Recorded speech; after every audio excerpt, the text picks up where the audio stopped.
Les 5 compétences difficiles que tout futur millionnaire doit posséder. J'ai passé la première décennie de ma vie dans un village reculé où personne ne parle d'argent. Tout le monde allait à la ferme et attendait la période des récoltes. Plus tard, à l'âge de 11 ans, j'ai été transféré dans une ville. Là, les gens parlaient d'argent. Mais qu'en disaient-ils ?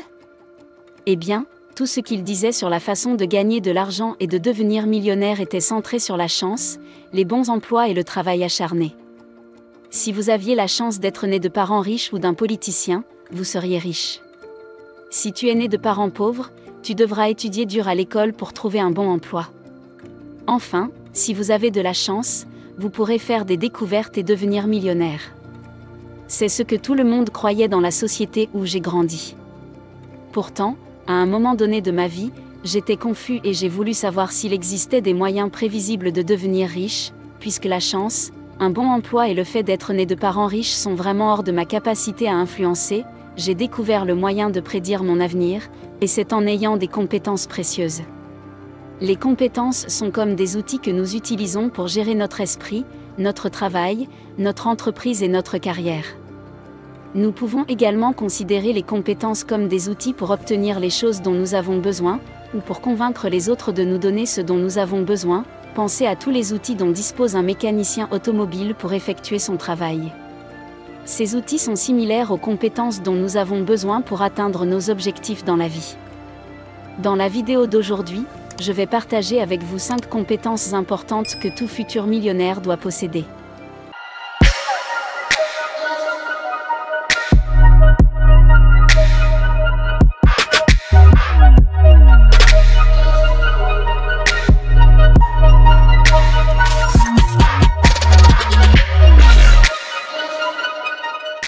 Oui, certaines de ces compétences peuvent être difficiles à acquérir. Mais n'oubliez pas que si les choses étaient faciles, tout le monde les ferait. Une capacité à se concentrer sur les jours et non sur les années. Pourquoi la plupart des gens sont-ils excités chaque 31 décembre ? C'est très simple. Une année est terminée et demain est une nouvelle année. Ils se sont fixés de grands objectifs et ont pris des résolutions en forme de montagne pour que l'année prochaine soit différente. Ils se le disent jusqu'au 17 janvier. C'est alors que, selon certaines études, la plupart des gens ont oublié leur résolution du nouvel an et sont retombés dans leur vie normale.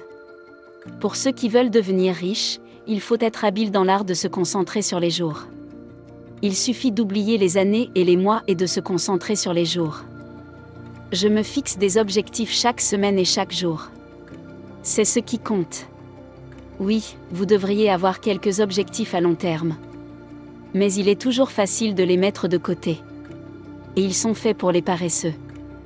Les vraies personnes qui ont atteint un succès massif, prennent la responsabilité de leur journée, même si c'est difficile, prennent soin de leur journée, et l'avenir prendra soin de lui-même pour avoir le courage de lancer le produit imparfait. Il y a quelques années, un ami m'a rendu visite à la maison. Alors que nous parlions, je lui ai raconté que les gens avaient commencé à payer pour mon nouveau livre, alors que je n'avais pas encore terminé le livre, et pas seulement le livre, presque tous les projets d'entreprise, les produits ou les affaires que j'ai jamais lancés l'ont été de manière imparfaite. Pour moi, le mouvement vaut mieux que la perfection. Si vous voulez devenir riche, vous devez valoriser le mouvement. Mark Zuckerberg a dit « Bougez vite et cassez des trucs ». La plupart des gens dans notre monde en font trop parce qu'ils ont peur d'avoir l'air stupide. Vous devez être habile dans l'art de faire démarrer les choses. Même si elles ne sont pas parfaites. Un proverbe de mon pays dit « Si tu n'y vas pas, tu ne peux pas revenir ». Cela signifie que si l'on ne commence pas, on ne peut pas perfectionner. Et si vous ne commencez pas, vous ne pouvez pas vous améliorer. Et si vous ne commencez pas, vous ne pouvez pas être parfait. Aujourd'hui, lorsque je repense aux nombreuses bêtises, aux produits et aux entreprises que j'ai lancées, j'ai honte de moi. Mais si je n'avais pas eu le courage de lancer ces produits imparfaits, je n'aurais pas reçu de commentaires pour les améliorer. Si je n'avais pas eu le courage de lancer ces entreprises qui ont échoué, je n'aurais pas appris à lancer celles qui ont réussi. C'est aussi simple que cela. Troisièmement, la capacité à désapprendre ce qui a fonctionné hier. Le grand problème avec le succès, c'est qu'il ne s'agit pas de formules de comptabilité ou de théorie de physique. La formule mathématique que l'on vous a enseignée au lycée est la même que celle que l'on enseignera à vos enfants, car la formule d'hier fonctionnera toujours. Lorsqu'il s'agit de devenir riche. L'éducation financière implique autant de désapprentissage que d'apprentissage. C'est une chose difficile à faire pour la plupart des gens, car l'esprit humain déteste le changement. Vous devez être plus intelligent que l'être humain moyen, vous devez comprendre que le monde dans lequel nous vivons est en perpétuelle évolution. Vous devez désapprendre ce que vous saviez auparavant et faire preuve d'ouverture d'esprit pour découvrir de nouvelles perspectives. L'un des meilleurs moyens d'y parvenir est d'avoir des jeunes autour de soi ou dans son équipe. Il est facile de voir où va le monde en écoutant des personnes intelligentes âgées de 18 à 27 ans. La présence de personnes de cet âge dans votre équipe peut faire une grande différence.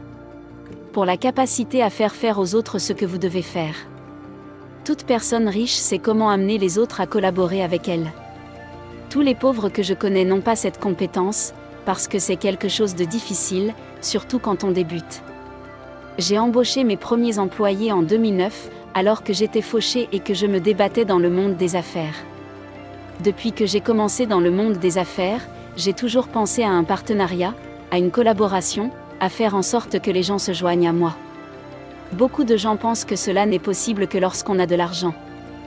Mais comme je vous l'ai dit, j'ai commencé à le faire alors que j'étais l'homme le plus pauvre du monde, ce qui est un peu exagéré. Cinquièmement, la capacité à rester pauvre, même lorsque l'on est plus riche que la plupart des gens. La plupart des gens pensent qu'il est difficile de gagner de l'argent. C'est en partie vrai. Cependant, si vous pensez qu'il est difficile de gagner de l'argent, attendez de commencer à gagner beaucoup d'argent et vous découvrirez qu'il est encore plus difficile de conserver et de faire fructifier l'argent. J'entends souvent des gens dire « Je veux profiter des fruits de mon travail », juste après avoir commencé à gagner plus d'argent que la plupart des gens.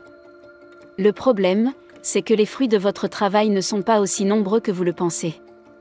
Par exemple, si vous n'avez jamais gagné 100 000 $ par an dans votre vie, lorsque vous commencez à gagner autant d'argent, il vous semble 10 fois plus important qu'il ne l'est.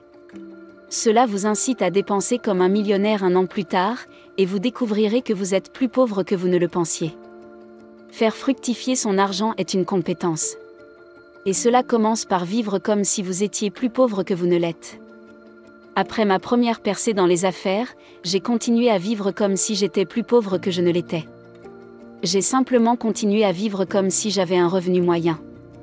Aujourd'hui, je vis avec environ 20% de mes revenus. Même si je vis à bien des égards plus richement qu'avant. J'aurais multiplié ce mode de vie par 3 si je n'avais pas considéré qu'il était plus important d'accroître mon patrimoine. Tout d'abord, il faut être hyper productif pour devenir riche.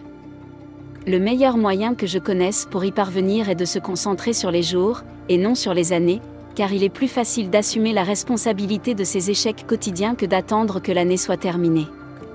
Deuxièmement, vous ne pouvez pas réussir. Si vous voulez tout réussir dès le départ, vous devez avoir le courage de vous lancer. Vous devez avoir le courage de lancer votre produit, même s'il n'est pas parfait. Vous devez avoir le courage de démarrer cette entreprise même si la probabilité de réussite est faible. Troisièmement, personne ne devient riche en faisant cavalier seul. Apprenez à collaborer avec des partenaires et à amener d'autres personnes à faire avec vous ce que vous ne faites pas tout seul.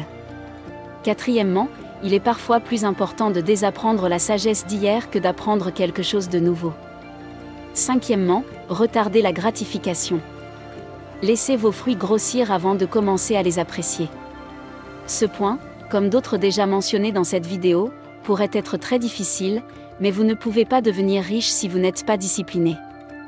J'espère que cette vidéo aidera quelqu'un. Merci d'avoir regardé cette vidéo. Vivre et non survivre, soyons prospères.